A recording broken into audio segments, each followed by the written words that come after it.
Hi, I'm Jim Munro and this is SunSpeed. The Formula One circus has whizzed its way through Australia and splashed its way through Asia, and now it's into Europe, and this weekend it's the Spanish Grand Prix. Now, who better to talk us through what's happening in the build-up to Barcelona than the Sun's voice of motorsport, Chris Hockley. Chris, Jenson Button, 3 wins out of 4. What have the chasing pack been doing since Bahrain?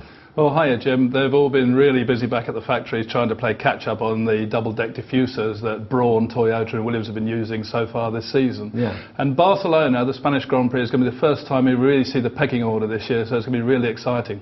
So, having had a couple of weeks rather than the back-to-back racing we've had, you think a few teams may surprise us in Spain?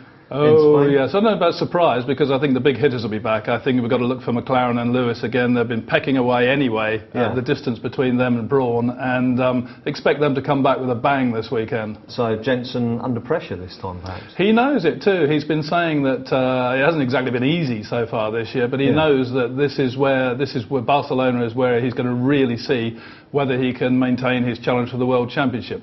There's an old saying in motor racing by an old Aussie racer called Frank Gardner, and it's when the flag drops, the bullshit stops. Right. And we haven't got flags anymore, we've got lights starting the race now, but I think you'll find when the lights go out at Barcelona, that's when we're really going to see what's going to happen for the rest of the year. We've said Jenson may feel the pressure, but obviously he's feeling the pressure from the front.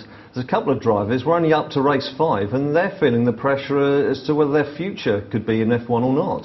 Well, you're talking about Renault's Nelson Piquet and Toro Rosso's Sébastien Bourdais, both of whom have been underperforming this year.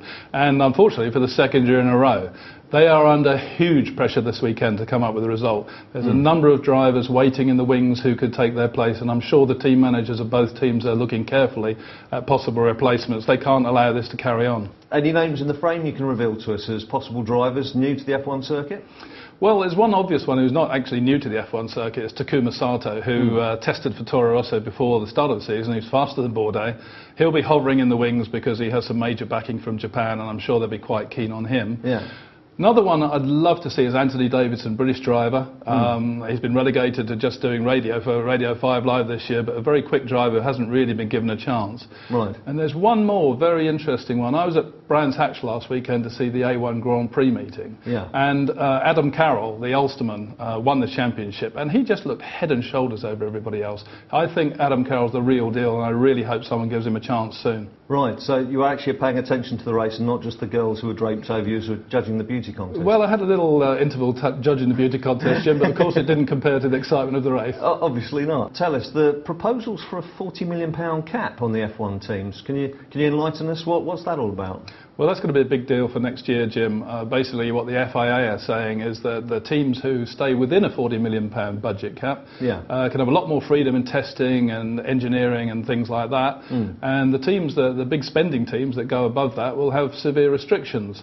Now, nobody really knows how that's going to work. I mean, I'm not a big fan of two-tier formulae. I think they lead to arguments and uncertainties. But hey, you know, what would Formula One be without a good argument going? They seem to spend more time on that than actually racing these days. Yeah. But there are some interesting things that could come out of it.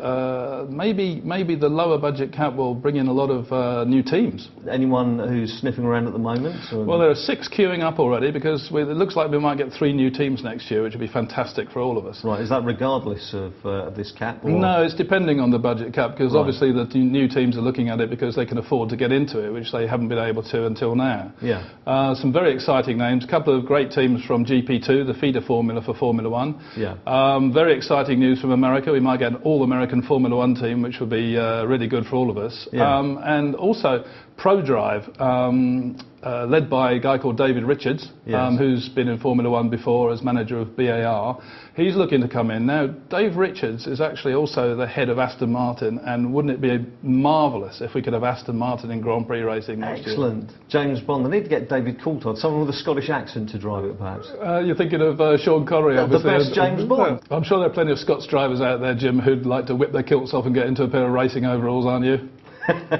So, looking ahead to Spain itself, where's Chris Hockley going to be spending his money in the bookies this weekend? Who's the name in the frame? Well, you know, I think it's got to be Lewis. So last time I looked, he was 8-1 for the race, and certainly worth an each-way shot at that price, I think. Right. Any other potential people to knock Button off the podium? I think Button's going to win. You do? I do. I think Brawn, of course, haven't been standing still during the time between the last race and now. Yeah. They'll have some new developments. Ross Brawn has proved himself to be an engineer par excellence already this year. We already knew that. Yeah. So I still think Jenson's going to be quick.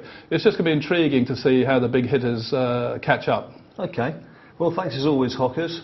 And don't forget, you can follow every twist and turn, every pit stop and every lap time on the Sun's exciting F1 race centre, which you'll find at www.thesun.co.uk/motorsport.